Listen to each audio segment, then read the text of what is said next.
اور تمہیں مدینے کی گلی کا واقعہ سنا۔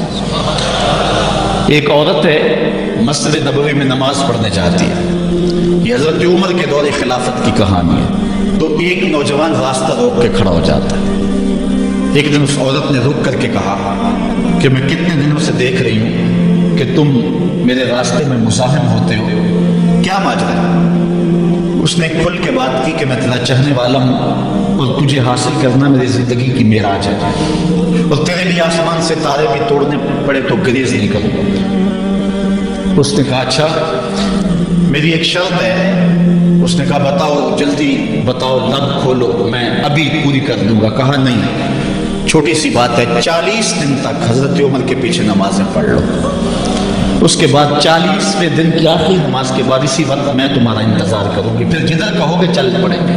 کہا ٹھیک، یہ کون سی مشکل بات ہوئی 40 دن نمازیں پڑھنے سے؟ اگر تو مل جائے تو میرے لیے کون سا یہ مشکل معاملہ ہے۔ 40 دن حضرت عمر کے پیچھے نمازیں چلتی رہی، دل کی دنیا تبدیل ہوتی رہی۔ 40ویں دن کی آخری نماز کے بعد جب وہ نوجوان واپس پلٹنے لگا تو وہ لڑکی حسب وعدہ وہاں کھڑی تھی، لیکن اس نے دیکھا نہیں، نظر جھکا کے گزر رہا ہے۔ اس نے کہا جانے والے توجہ کر، میں تیرے لیے کھڑی ہوں۔ کہا خیر سے کھڑی رہو۔ عمر نے دل کا تعلق رب سے جوڑ دیا۔ اگر میرے پیچھے ایک بندہ 40 سال نماز پڑھتا رہے اور اس میں تبدیلی پیدا نہ ہو تو پھر مجھے شرم آنی چاہیے کہ نہیں آنی چاہیے؟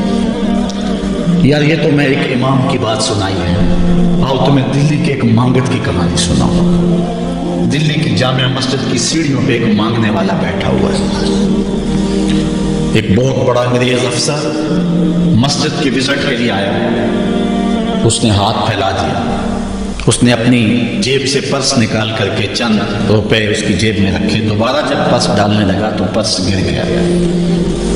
اس مانگنے والے نے وہ پرس اٹھا کے سنبھال لیا۔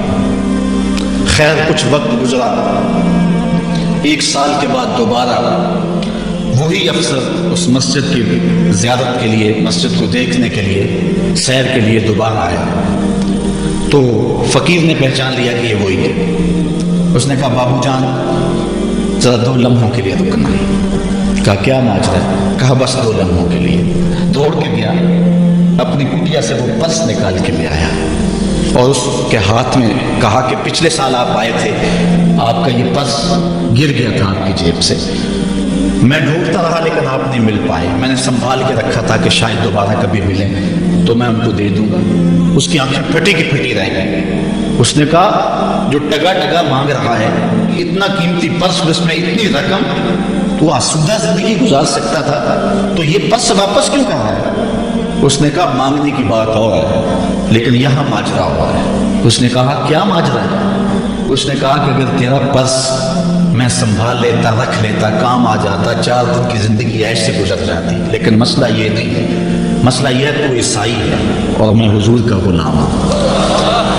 کل قیامت کے دن اگر تیرے نبی حضرت عیسیٰ نے میرے نبی کے سامنے شکایت لگا دی کہ آپ کے امتی نے میرے امتی کا پرس چرایا تھا، تو پھر میرے نبی کو تیرے نبی کے سامنے شرمندگی اٹھانی پڑے گی۔ تو میں مانگت ضرور ہوں، بے غیرت نہیں ہوں کہ اپنے نبی کو تیرے نبی کے سامنے شرمندہ کروں۔ یہ تو مانگتوں کی کہانی ہے، آج تو بادشاہ لوٹ رہے ہیں، آج تو پیٹ پال ہی نہیں رہے ہیں، اور ہم کہتے ہیں ٹکڑے ٹکڑے کر دیں گے، یہ زبانی داغی ہے، جمع خرچ ہے۔ ایسا نہیں ہوگا، آؤ اپنے اندر تبدیلی پیدا کریں۔ ہم اپنی ماضی کی تاریخ پڑھتے ہیں تو حیرت زدہ ہو جاتے ہیں، لوگوں میں کتنی اخلاقی بلندی تھی، آج ہمارے اخلاق لٹ گئے، آج ہمارا کردار نہیں رہا، ہم مدینے کی گلی میں پھر دوبارہ چلتے ہیں۔ حضرت عمر رضی اللہ تعالیٰ عنہ کا دربار لگا ہے، ایک شخص کو پکڑ کر لوگ لے آتے ہیں کہ شخص نے ہمارے باپ کو قتل کر دیا۔ حضرت عمر رضی اللہ تعالیٰ عنہ نے پوچھا کیا ماجرا ہے بھائی؟ اس نے کہا جی واقعی میں ان کے باپ کا قاتل ہوں، لیکن میں نے قصداً قتل نہیں کیا۔ ہوا یہ کہ میں ایک مسافر ہوں، جا رہا تھا، راستے کے اندر سبز چراگاہ تھی، میرا اونٹ بھوکا تھا، اس چراگاہ میں داخل ہو گیا، اس کے بوڑھے باپ نے پتھر اٹھایا اور میرے اونٹ کو مارا، اس کی آنکھ نکل گئی، مجھے بڑا غصہ آیا، میں نے وہی پتھر اٹھا کر اس کے باپ کو دے مارا، لیکن وہ ایسے ٹھکانے پہ لگا کہ اس کا باپ فوراً فوت ہو گیا۔ میرا قصد اور ارادہ نہیں تھا لیکن بہرحال میں اس بات کا اقراری ہوں کہ میں نے اس کے باپ کو قتل کر دیا ہے. آپ جو حکم سنائیں میں اس کو قبول کروں گا، لیکن میں ایک مہلت مانگتا ہوں کہ میرے دوست، میرے بھائی کی کوئی رقم میرے ذمہ ہے، میرے پاس اس نے امانت رکھی ہوئی ہے اور وہ مجھے پتا ہے کہ میں نے کہاں چھپا کے رکھی ہوئی. اگر آپ فیصلہ کر دیتے اور میری گردن کاٹ دی جاتی ہے تو وہ امانت جو میں نے رکھی ہوئی ہے سنبھال کر کے، میرے علاوہ وہ جانتا بھی نہیں ہے، تو وہ اس تک کون پہنچائے گا؟ اگر آپ مجھے 3 دن کی مہلت دے دیں تو میں جا کر کے اس کی امانت اس کو واپس کر کے پھر واپس آؤں گا. پھر یہ پھندا پھانسی کا میں اپنے گلے میں ڈلوانے کے لیے تیار ہوں. حضرت عمر رضی اللہ تعالیٰ عنہ نے فرمایا کہ کوئی شخص تیری ضمانت دے دے تو ہم تجھے چھٹی دینے کے لیے تیار ہیں. اس نے دائیں بائیں دیکھا، پورے مدینے میں اس کا کوئی شناسہ ہی نہیں تھا، واقف ہی نہیں تھا، ایک اجنبی شخص تھا. حضرت ابو ذر غفاری کھڑے ہو گئے، کہا حضرت عمر میں اس کی ضمانت دیتا ہوں. ضمانت دے دی گئی، وہ چلا گیا. تیسرے دن وادی کا جو وقت تھا، لوگ جمع ہو گئے، دربار لگ گئے، ابھی تک آنے والا نہیں آیا. لوگوں نے کہا ابو ذر تو نے غلطی کی ہے، ایک اجنبی کی ضمانت دی اور ابھی تک وہ نہیں آیا. اور میاں صاحب فرماتے ہیں ایک بار جو پھائیں اڑ جاندے اور پھر کدی نہ پھنستے ہیں. ظاہر ہے وہ چلا گیا، واپس تو نہیں پلٹ کے، اسے پتا ہے کہ آگے سیدھی سیدھی میری موت ہے، تو تم نے یہ کیا غلطی کی؟ خیر آپ نے فرمایا کہ اگر وہ نہ آیا تو یہ پھانسی کا پھندا میرے گلے میں ڈال دیں. لیکن بہرحال میں نے اس کی ضمانت دی. کچھ عرصہ بیتا کہ دور سے گرد و غبار اڑتا ہوا دکھائی دیا. جب صورت واضح ہوئی تو وہی شخص تھا. حضرت عمر فاروق رضی اللہ تعالیٰ عنہ کے دربار میں کھڑا ہو کہنے لگا حضرت کسی وجہ سے تاخیر سے پہنچا ہوں، معذرت چاہتا ہوں، اب جو حکم ہے پورا کیجیے. حضرت عمر رضی اللہ تعالیٰ عنہ اس کے پھانسی کے احکامات جاری کر چکے تھے. آپ نے فرمایا کہ ابو ذر یہ بتا کہ تو نے اس کی ضمانت کیسے دی جب تو اسے جانتا نہیں تھا؟ تو سن حضرت ابو ذر غفاری نے کیا کہا ایک اجنبی میرے محمد کے مدینے میں پناہ مانگ رہا تھا اور اس نے چاروں سمت دیکھا اور کوئی شخص نہیں تھا جو اس کو امان دیتا اور اس کی ضمانت دیتا. تو میں نے اس لیے ضمانت دے دی کہ نہ بھی آیا تو اپنی جان چلی جائے گی. کل کو یہ تو نہیں کہے گا کہ محمد کے مدینے میں کسی نے ضمانت مانگی تھی، پورے شہر میں کوئی ضمانت دینے والا نہیں تھا. اس کو کہا کہ انہوں نے تو ضمانت دے دی، میاں اب تو بتا کہ تو چلا گیا تھا، تجھے جانتا کوئی نہیں تھا، نہ پلٹ کے آتا تو تجھے کوئی پوچھنے والا نہیں تھا، تو نے یہ دوبارہ موت کے منہ میں کیوں اپنا سر رکھا ہے؟ تو اس نے کہا کہ میں نے کہا کہ ایک اجنبی کی ضمانت ایسے شخص نے دی ہے جو مجھے جانتا بھی نہیں ہے، اور اگر میں نہ گیا تو لوگ قیامت تک اجنبیوں پر بھروسہ نہیں کریں گے کہ اجنبی یوں سلوک کیا کرتے ہیں. تو حضرت عمر رضی اللہ تعالیٰ عنہ اس کے پھانسی کے احکام جاری کیے. تو جن کے باپ کو قتل کیا تھا وہ بیٹے کھڑے ہو گئے، کہنے لگے تاریخ کی کالک ہم اپنے منہ پہ ملیں گے، ہم بھی اپنے باپ کے قاتل کو معاف کر دیتے ہیں. یہ ہماری تاریخ ہے، یہ ہماری کہانی ہے. لیکن آج ہم کس جگہ پہ کھڑے ہیں اور کیا ہماری صورتحال ہے؟ نہ ہمارا کردار رہا اور نہ ہمارا کوئی تشخص رہا. آج ہم نے اپنا تشخص بھی مٹا کے رکھ دیا، اپنے طرز زندگی بھی بدل دی. نہ ہماری باطن کی وہ روشنی رہی، نہ ظاہری وہ صورتیں رہی کہ ہم پہچانے جائیں کہ حضور کے غلام ہیں، بلکہ آج بھانت بھانت کی بولیاں بول رہے ہیں. اقبال نے کیا کہا تھا؟ اپنی ملت پر قیاس اقوام مغرب سے نہ کر، خاص ہے ترکیب میں تجھے قوم رسول ہاشمی. بلکہ آج فیشن کے طور پہ یہ کہا جاتا ہے جی آج کل دین پہ چلنا بڑا مشکل ہے. یہ آپ بھی سنتے ہوں گے، لوگ کہتے ہیں جی آج کل دین پہ چلنا بڑا مشکل ہے. یہ کون کہہ رہا ہے؟ جو مسجد میں آتا ہے تو موسم کے مطابق گرم اور سرد پانی دستیاب ہے، اس کے لیے ماحول ہے، اس کے لیے خوبصورت قالین بچھے ہوئے ہیں، مخملی مسلح رکھے ہوئے ہیں. جو نرم اور گداز مسلحوں پہ پیشانی رکھ کر کے سجدہ کرتا ہے وہ بطور فیشن کہہ رہا ہے جی آج کل دین پہ چلنا بڑا مشکل ہے. میں اس کے جواب میں کہا کرتا ہوں میاں تیرے لیے مشکل ہے یا کربلا والے حسین کے لیے مشکل تھا؟ انہوں نے تو نہیں کہا کہ دین پہ چلنا مشکل ہے. تیرے لیے مشکل ہے دین پہ چلنا یا حضرت بلال حبشی کے لیے مشکل تھا جنہوں نے تپتی ہوئی ریت پہ سجدے کیے، گلے میں رسا ڈال کر کے گھسیٹا گیا اور انہیں پاؤں میں زنجیریں ڈال کر کے مکے میں کھینچا گیا، ہاتھوں اور پاؤں میں میخیں ٹھونک دی گئی، چکی پسوائی گئی، لیکن بلال ہیں کہ ابھی مسکرا رہے ہیں۔ کسی نے گزرتے ہوئے کہا بلال عجیب تماشا ہے، عجیب کہانی ہے کہ وہ تمہیں مار رہے ہیں اور تم آگے سے مسکرا رہے ہو۔ تو سنو حضرت بلال نے کیا جواب دیا۔ حضرت بلال فرمانے لگے میاں تم جاؤ نا بازار میں مٹی کا برتن بھی خریدنے، تو اس کو بھی ٹھونک بجا کے دیکھتے ہو کہیں کچا تو نہیں ہے، اس کی آواز تو خراب نہیں ہے۔ کہا تم تو مٹی کا پیالہ بھی خریدو تو ٹھونک بجا کے دیکھتے ہو کہیں کچا تو نہیں ہے، میرا مالک مجھے خرید رہا ہے، دیکھ رہا ہے بلال کہیں کچا تو نہیں ہے۔ میں کہتا ہوں مالک کھال ادڑ بھی جائے گی، حق حق کی آوازیں ختم نہیں ہوں گی۔ زخم پہ زخم کھا کے جی خون جگر کے گھونٹ بھی آہ نہ کر لبوں کو سی، یہ عشق ہے دل لگی نہیں۔ تو یہ ایک دین گریزی ہے، یہ عمل گریزی ہے۔ جی آج کل بڑا مشکل ہے، پہلی بات ہے مشکل ہو بھی تو ہمارے پاس کوئی دوسرا آپشن موجود نہیں ہے۔ ہم ان لوگوں کی کہانیاں بھول سکتے ہیں کہ جنہوں نے اس دین کے راستے کے اندر دکھ بھی سے، ان کو ٹکڑے بھی کر دیا گیا، ان کو 2 اونٹوں کی پچھلی ٹانگوں سے باندھ کر کے 2 ٹکڑوں میں بانٹ بھی دیا گیا، لوہے کی کنگھیوں سے بدن چھیدے بھی گئے، ہڈیاں توڑی بھی گئی، آگ میں ڈالا بھی گیا، جلتے اور کھولتے تیل میں پھینکا گیا، لیکن انہوں نے رب کا نام نہیں چھوڑا، رسول کا نعرہ نہیں چھوڑا۔ اور آج ہم کہتے جی بڑا مشکل ہے آج کل دین پہ چلنا، اور یہ مولویوں نے مشکل بنائی ہوئی ہے، یار دین اتنا بھی مشکل نہیں ہے، یہ کوئی بات نہیں ہے۔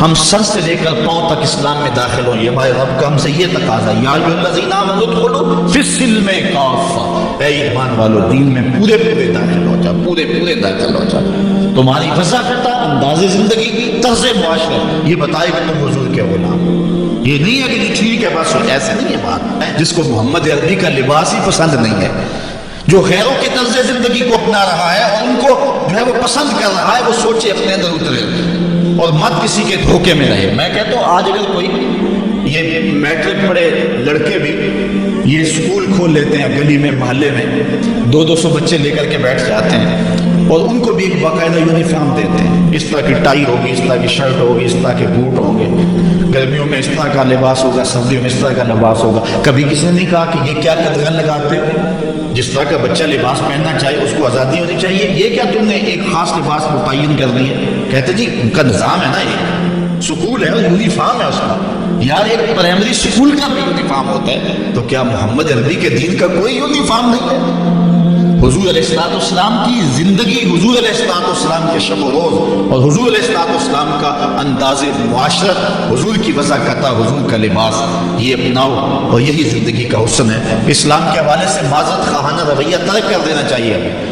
اور آج ہمارے جو ہے وہ محراب و منبر کے جو وارثین ہیں انہوں نے بھی مسالت کر لی ہوئی ہے، جو کوئی بات نہیں ہے۔ اسلام صرف زبان سے اسلام کہہ دینے کا نام نہیں ہے، جو می گوئم مسلمانم بلرزم کے دانن مشکلات لا الہ۔ جب میں کہتا ہوں میں مسلمان ہوں تو کانپ جاتا ہوں، اس لیے کہ لا الہ الا اللہ کے تقاضوں کو سمجھتا ہوں۔ جب بیعت عقبہ ثانیہ ہوئی ہے تو حضرت اسد بن زرارہ کھڑے ہو گئے، جب صحابہ حضور سے بیعت کرنے لگے 70 تعداد تھی ان کی، تو حضرت اسد بن زرارہ خزرجی کھڑے ہو گئے اور ان کو کہا کہ انصار ان سے بیعت کرنے سے قبل سوچ لو، یوں ہی بے توجہی میں ہاتھ نہ بڑھا دینا، بے خبری میں یوں ہی ایسے ہی ہاتھ نہ بڑھا دینا، پہلے سوچ۔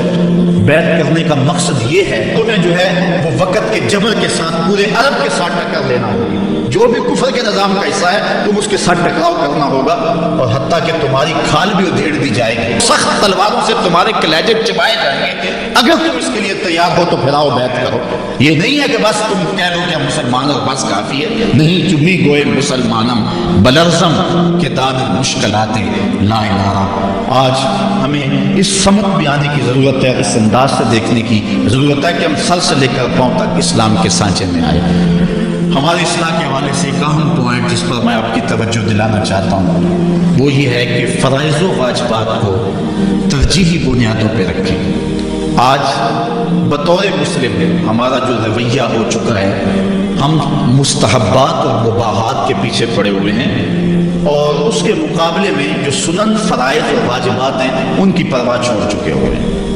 دین میں کتنے امور ہیں جو صرف مباح کی حد تک ہے، کر لو تو ٹھیک، نہ کرو تو پھر بھی ٹھیک، اور کتنے امور ایسے ہیں کہ جو صرف استحباب کے زمرے میں آتے ہیں، لیکن ہم کتنی چیزوں کو اس انداز سے گلے لگائے ہوئے ہیں کہ جس کا فرض ہو، اور اسلام کے اہم فرائض اور اسلام کی اہم واجبات ان کو ہم ترک کیے ہوئے۔ ساری رات ہم محفل میں جاگ لیں گے، فجر کی نماز نہیں پڑھیں گے تو کیا فائدہ ہوگا؟ ہم حضور علیہ السلام کے میلاد پہ جھنڈیاں بھی لگا لیں گے، سب کچھ کر لیں گے، لیکن حضور علیہ السلام کی سنت سیرت کو ترک کر دیں گے، تو بتاؤ کہ اس سے کیا حضور کی رضا میں حاصل ہو جائے گی؟ ہاں، اگر فرائض کی ادائیگی کے بعد ان کاموں کو کرو تو یہ تمہارے لیے بہتری کا سامان ہے۔ اور اس پر ایک دو روایات آپ کے سامنے رکھوں۔ ایک طرف حضور علیہ السلام سے محض محبت کا دعویٰ ہے، اور ایک حضور علیہ السلام کے دیے ہوئے دین کو اور حضور علیہ السلام کے پیغام کو اپنانا ہے، بلکہ ایک طرف اپنی طرف سے اظہار محبت اور وہ سچائی ہو، اور دوسری طرف حضور کا حکم ہو تو حکم ترجیح پا جائے گا۔ حضرت عبداللہ ابن رواحہ رضی اللہ تعالی عنہ یہ حضور علیہ السلام کے درباری شاعر ہیں۔ ویسے تو 34 سے 35 لوگ حضور علیہ السلام کی باقاعدہ نعت خوانی کرتے تھے، ویسے تو ہر صحابہ حضور کا نعت خواں تھا، لیکن یہ باقاعدہ حضور کی ثنا کیا کرتے تھے۔ لیکن 3 اصحاب جو ہیں یہ خاص طور پہ حضور علیہ السلام کے درباری نعت خواں کہلاتے ہیں، حضرت کعب بن زہیر، حضرت حسان بن ثابت اور حضرت عبداللہ ابن رواحہ رضی اللہ تعالی عنہ۔ حضرت عبداللہ ابن رواحہ کو حضور نے حکم دیا کہ صبح فجر کی نماز کے بعد ہی تم لوگوں کو لے کر کے فلاں جنگ کے لیے نکل جانا۔ اب یہ بات سمجھ میں یہاں آ رہی ہے کہ حضور علیہ السلام کے نعت خواں صرف نعت خواں ہی نہیں تھے، وہ مجاہد بھی تھے، وہ تلوار بھی اٹھاتے تھے، وہ جنگیں بھی کیا کرتے تھے۔ اور حضرت عبداللہ ابن رواحہ جن کا یہ میں تذکرہ کر رہا ہوں، یہ جنگ موتا کے اندر ان کی شہادت ہوئی ہے۔ یعنی یہ نہیں ہے کہ صرف زبانی دعویٰ اور جو ہے وہ عمل نہیں ہے، حضور علیہ السلام کی حرمت پہ حملہ ہو اور میدان کے اندر کوئی شخص نہ آئے، اسٹیج کے اوپر جتنے مرضی دعوے کرتا رہے، اس کے دعوے قبول نہیں ہوں گے۔ تو اب حضرت عبداللہ ابن رواحہ رضی اللہ تعالیٰ عنہ کا عمل دیکھیے، نعت خواں بھی ہے اور مجاہد بھی ہے دین کے۔ حضور نے فرمایا عبداللہ ابن رواحہ ان لوگوں کو لے کر صبح چلے جانا۔ حضرت عبداللہ ابن رواحہ کے پاس تیز رفتار گھوڑا تھا، آپ نے سب لوگوں کو صبح رخصت کر دیا، لیکن خود رک گئے، اس لیے کہ دن تھا جمعے کا۔ سوچا کہ دوبارہ پتہ نہیں حضور سے ملاقات ہو نہ ہو، جنگ پہ جا رہے ہیں، حالات کیا ہیں، اس لیے میں بعد میں تیز رفتار گھوڑے سے ان لوگوں کے ساتھ مل جاؤں گا، رک جاتا ہوں تھوڑی دیر، حضور کے پیچھے جمعہ المبارک کی نماز ادا کر لیتا ہوں، یہ اجازت مل جائے اور وہ حکم تھا وہ بھی پورا ہو جائے۔ تو حضرت عبداللہ ابن رواحہ رضی اللہ تعالی عنہ نے نماز جمعہ ادا کی۔ حضور علیہ السلام نے فرمایا، اے عبداللہ بن رواحہ، میں نے تمہیں حکم دیا تھا کہ صبح تم چلے جانا، لیکن تم یہاں موجود ہو۔ عرض کی حضور، میں نے یہ عزم کیا ہے کہ میں ان کے ساتھ شامل ہو جاؤں گا، لیکن رکا اس لیے ہوں تاکہ آپ کے ساتھ جمعہ المبارک پڑھنے کی سعادت حاصل کر لوں۔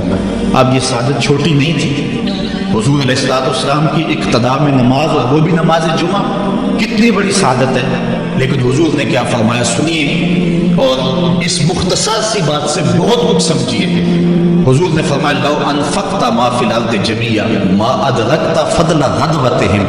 اے ابن رواحہ، اگر تو زمین میں جو کچھ ہے سب کچھ راہ خدا میں خیرات کر دے، جو پہلے چلے گئے ہیں ان کے ثواب کو نہیں پہنچ سکتا۔ تو حکم کی ترجیح ہے شریعت اسلامیہ کے اندر۔ ہاں، حکم کی تکمیل جو ہے اگر جو ہو جائے اور اس کے ساتھ ساتھ اس کے ضمن میں اگر جو ہے وہ محبت کے مظاہر بھی سامنے آ جائیں تو اس میں کوئی قباحت نہیں ہے۔ اور اس پر روایت حضرت عبداللہ بن قراد رضی اللہ تعالی عنہ سے، اور یہ صحیح بخاری میں موجود ہے کہ آقا کریم علیہ السلام نے وضو فرمایا، اور وضو کا پانی زمین پر صحابہ گرنے نہیں دیتے، اپنے منہ پہ اور اپنے چہروں پہ مل لیتے ہیں۔ تو آقا کریم علیہ السلام نے فرمایا، ما یحملکم علی ھذا، صحابہ تمہیں اس بات پر کس شے نے ابھارا ہے؟ میرے وضو کے پانی کو جو تم زمین پر نہیں گرنے دیتے، تو اس کا سبب کیا ہے؟ تو حضرت عبد الرحمن بن قراد کہتے ہیں کہ صحابہ نے کہا، قالوا حب اللہ ورسولہ، اللہ اور اس کے رسول کے پیار نے ہمیں اس بات پہ ابھارا ہے۔ تو حضور علیہ السلام نے جو ارشاد فرمایا، اس عمل سے نفی نہیں کی، لیکن ساتھ حضور نے فرمایا، جو چاہتا ہے اللہ اور اس کا رسول اس سے پیار کرے اور وہ اللہ اور اس کے رسول سے پیار کرے، اسے 3 چیزوں کا خیال رکھنا چاہیے۔ ایک، جب بھی بولے سچ بولے، اور جب بھی اس کے پاس کوئی امانت رکھے تو امانت کو ادا کرے اور اپنے ہمسایوں کے ساتھ حسن سلوک کرے. یعنی اگر وہ اس مظاہرہ محبت میں شامل ہو گئے اور حضور کے وضو کا پانی اس کے ہاتھ سے مس ہو گیا اور اس نے برکت سے اپنے منہ کے ساتھ مل لیا ہے تو اس کا یہ مطلب نہیں ہے کہ جو باقی اعمال ہیں ان سے ان کو چھٹی مل گئی. یہ مفہوم ہے اس حدیث کا. اگر کوئی بندہ محفل میلاد منعقد کر لیتا ہے، دیگر امور مستحبات کی ادا کرتا ہے، تو اس کا یہ مطلب نہیں ہے کہ اب نماز نہ پڑھے، اس کو کوئی پرواہ نہیں ہے، وہ بخشا گیا. جس طرح کہ آج کل ہمارے صنعت جو ہے تعصب دیتے ہیں کہ جو محفل میلاد میں آ گیا وہ بخشا گیا. اللہ تعالیٰ چاہے اس کے لیے کوئی مشکل نہیں ہے، لیکن جو دین ہے اس دین کو ہلکا کرنے والی بات ہے. بلکہ آج کل تو ممبر و محراب پر جنت اور دوزخ کا مذاق اڑایا جاتا ہے. ایک بندہ کہہ رہا ہے کہ وہ تو کیڑی جنت کا کرنا ہے تذکرہ. میں نے کہا میاں اسی جنت کا جس جنت کے لیے حضور لمبے لمبے ہاتھ اٹھا کے دعا مانگا کرتے تھے اور فرماتے جب اللہ سے مانگو تو جنت الفردوس مانگو. اور ایک بولا کہ مجھے دیکھ کر جہنم کو بھی آئے پسینہ. ہمارے استاد فرمایا کرتے تھے بیٹے تیرے منہ میں آج طوطی بولتا ہے جو مرضی کہہ لے، یہ تو کل قیامت کے دن پتہ چلے گا کہ پسینہ کس کو آتا ہے. تجھے آتا ہے یا جہنم کو آتا ہے. ایک بولا کہ قبر دا خوف دے دے کہ لوگ ہی میں نے ڈرانے والے. لوگ کون ہے ڈرانے والے؟ تبشیر اور تنذیر یہ نبی کا منصب ہے. نبی کی شان ہے مبشر اور نذیر، یہ نبی کی شان ہے. حضور نے ڈرایا بھی ہے، حضور نے بشارت بھی دی ہے. لیکن اس بات کا منبر پہ بیٹھ کر کے تمسخر اڑایا جا رہا ہے اور لوگوں کو بے عملی کی طرف لے جایا جا رہا ہے. اس لیے آپ اس بات پہ غور کریں، اس بات پہ توجہ کریں. قیامت کے دن یہ لوگ کام نہیں آئیں گے، یہ پلہ چھڑا جائیں گے اور کہیں گے کہ جو ہے وہ ہم نے ان کو نہیں کہا تھا. بلکہ جو بت جن کو لوگ پوچھتے ہیں اور جن لوگوں کی لوگ پرستش کرتے ہیں وہ بھی کل قیامت کے دن کہیں گے کہ ان کو عقل نہیں تھی، ان کو سمجھ نہیں تھی. تو وہ عذر مقبول نہیں ہوگا کہ ہم ان کے کہنے پہ جو ہے وہ پوجا شروع کی. اس لیے اگر کوئی شخص تمہیں عمل سے بے رغبت کرنا چاہتا ہے اور تبشیر و تنذیر کو تمہاری نظر میں ہلکا کر دینا چاہتا ہے اور تم اس کے اس انداز سے عبادت کو ہلکا سمجھنے لگ جاتے ہو تو کل قیامت کے دن کوئی عذر مسئول نہیں ہوگا. اللہ نے عقل دی ہے، اللہ نے سمجھ دی ہے. اگر آج کوئی پیر کہتا ہے کہ اگر میرے مرید ہو گئے ہو تو تمہیں عمل کی ضرورت ہی کوئی نہیں ہے اور بندہ جو ہے اس کے نعرے پہ عمل چھوڑ دیتا ہے تو اس کا یہ مطلب نہیں ہے کہ کل صرف پیر پہ ساری بات ڈال دی جائے گی اور وہ بچ جائے گا، وہ بھی ساتھ رگڑا جائے گا، وہ بھی ساتھ پھنسے گا. بلکہ آج کل تو جو یہودیوں کا اور عیسائیوں کے عقائد ہیں وہ ہمارے عقائد کے اندر شامل ہوتے چلے جا رہے ہیں. عیسائیوں کا ایک عقیدہ ہے، عقیدہ کفارہ، اور یہ عقیدہ ان کو عمل سے بیزار کرتا ہے. اور وہ کیا؟ وہ کہتے ہیں کہ حضرت عیسیٰ علیہ السلام نے کوئی قصور نہیں کیا تھا، بغیر کسی قصور کے ان کو صلیب پہ چڑھا دیا گیا. لہٰذا قیامت تک آنے والے جتنے بھی عیسائی ہیں حضرت عیسیٰ علیہ السلام کے اس صلیب پہ چڑھنے کا جو ہے ثواب اتنا ہے کہ وہ سارے بخشے گئے. ہمارا نبی ہمارے آنے والے سارے گناہوں کا جو ہے وہ کفارہ پہلے ادا کر گیا. یہ عیسائیوں کا بنیادی عقیدہ ہے جو انہیں گناہ پہ دلیر کرتا ہے. یہ ہے عقیدہ کفارہ کہ جب ہمارے نبی صلیب پہ چڑھ گئے، حالانکہ یہ عقیدہ باطل ہے. حضرت عیسیٰ علیہ السلام صلیب پہ نہیں چڑھائے گئے. اللہ قرآن میں کہتا ہے وما قتلوہ وما صلبوہ، نہ انہیں قتل کیا گیا نہ انہیں صلیب پہ چڑھایا گیا. لیکن یہاں کیا ہے کہ انہوں نے یہ عقیدہ گھڑ لیا. آج ہمارے ہاں بھی کیا یہ نعرہ نہیں لگتا یا علی ہم تیرے ہیں عمل کے لیے اور بتیرے ہیں؟ اس کا مطلب کہ تیرے ہو گے تو بس ہمیں عمل کی ضرورت ہی نہیں رہی. یہ عجیب بات ہے. یہ کیا قائد ہمارے اندر شامل ہو رہے ہیں؟ یہ عقیدہ ہے کفارہ کے ساتھ کیا اس کی مناسبت نہیں جڑتی نظر آپ کو آ رہی ہے؟ اور آج پیر بھی ٹکٹیں دے رہا ہے جنت کی کہ آگے ہو، محفل میں آگے ہو، اس میں آگے ہو تو جنت مل گئی. جنت اتنی آسان ہے. اللہ سے توقع رکھو، اللہ سے امید رکھو کہ اللہ نے جنت دے دے اور آرزو کرو. گمان اپنے کا اظہار کر سکتے ہو لیکن کوئی بات قطعاً نہیں کہہ سکتے. بلکہ آج تو حال یہ ہو گیا ہے کہ پیرانے اور زام اس دنیا سے جاتے ہیں تو لوگ ان کے لیے دعا نہیں مانگتے اور وہ بھی کیونکہ ساری زندگی پڑھایا یہ ہے کہ ہم تو ہیں ہی بخشے ہوئے اور دعا سے محروم ہو گئے. میرے والد گرامی رحمت اللہ تعالیٰ علیہ ہمیں بارہا کہتے تھے کہ جب میں دنیا سے چلا جاؤں میری تعریفیں نہ کرنا، میری بخشش کے لیے دعائیں کرنا.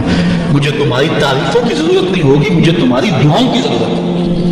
آج کہا جاتا ہے ان کے لیے تو جنت کے دروازے کھلے ہوئے، لوڑ ہی کوئی نہیں دعاؤں کی. وہ میاں وہ بھی بشر تھے، بتقاضۂ بشریت ان کی زندگی گزری ہے. نجی بھی ان کی گھر کی زندگی بھی ہے، سیاسی زندگی بھی ہے، ان کے دیگر معاملات بھی ہیں. ان سے کوئی کوتاہی ہوگی. حضرت صدیق اکبر، حضرت عمر، حضرت عثمان، حضرت علی اور دیگر اشراف و بشرا، یہ کون لوگ ہیں جن کو حضور علیہ السلام نے جنت کی بشارت دی؟ ابو بکر فی الجنہ، عمر فی الجنہ، عثمان فی الجنہ، کوئی شک رہ جاتا ہے؟ لیکن اس کے باوجود حضرت عمر کہتے ہیں اگر برابر سرابر بھی چھوٹ جاؤں تو پھر بھی اللہ کا شکر ادا کروں گا۔ حضرت صدیق اکبر کہتے ہیں ایک شاخ پہ چڑیا کو بیٹھا ہوا دیکھا، کہا ہے چڑیا کتنی موج لگی ہے تیری، ایک شاخ سے دوسری شاخ پہ چلی جاتی ہے، دوسری سے تیسری پہ چلی جاتی ہے، اور قیامت کے دن تیرا حساب بھی نہیں ہوگا، پھنسے تو ہم ہیں جن کا حساب ہوگا۔ حضرت عثمان رضی اللہ تعالیٰ عنہ ایک قبر پہ کھڑے رو رہے ہیں، کسی نے کہا عثمان کیا کر رہے ہو؟ کہا حضور نے فرمایا آخرت کی پہلی منزل قبر ہے، اس لیے مجھے یہاں رونا آ رہا ہے۔ یہ وہ لوگ ہیں جن کو حضور کی زبان سے جو ہے وہ جنت کی بشارت ملی ہے، اور ہم صرف ایک محفل میلاد میں آ کے، ایک محفل نعت میں آ کے، ایک عرس میں شامل ہو کے، ایک پیر کے ہاتھ میں بیعت کر کے سمجھ جاتے ہیں کہ اب ہم بخشے گئے ہیں، عمل کی ضرورت ہی نہیں ہے۔ یہ جو بد عملی کی جو تحریک ہے، اس بد عملی کی تحریک کی اصلاح کی ضرورت ہے، اور ہمیں عمل کی طرف جانا ہوگا۔ بلکہ علامہ اقبال نے تو ایک اور بات کہی، اقبال کہتا ہے پیر وہ نہیں ہے کہ جو تمہیں پہلے عمل سے بھی بیزار کر دے، پیر بلکہ حقیقی مرشد وہ ہے جو تمہارے لیے مصیبت بنا دے زندگی۔ تو نے پوچھی ہے امامت کی حقیقت مجھ سے، حق تجھے میری طرح صاحب اسرار کرے، ہے وہی تیرے زمانے کا امام برحق جو تجھے حاضر و موجود سے بیزار کرے، دے کے احساس زیاں تیرا لہو گرما دے، فقر کی سان چڑھا کے تجھے تلوار کرے، فتنہ ملت بیضا ہے امامت اس کی جو مسلمان کو سلاطین کا پرستار کرے، موت کے آئینے میں دکھلا کے رخ دوست تیرے لیے زندگی اور بھی دشوار کرے۔ اگر 5 نمازیں پڑھتا تھا اب تہجد پڑھنے کی عادت ہو جائے، تہجد پڑھنے کی عادت تھی ساری رات قیام کی لطف نصیب ہو جائے، یہ نہیں بے عملی کا درس۔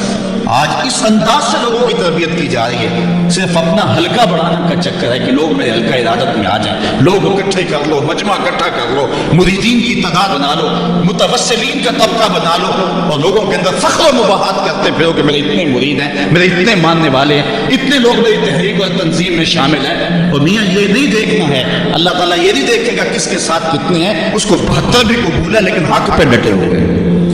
آج ہم لاکھوں کی بات کرتے ہیں لیکن ظلم ہے کہ پنپتا چلا جا رہا ہے، جبر ہے کہ بڑھتا چلا جا رہا ہے۔ اس لیے ہم نے اپنے آپ کو بھی مؤثر کرنا ہے اور عمل کی طرف جانا ہے۔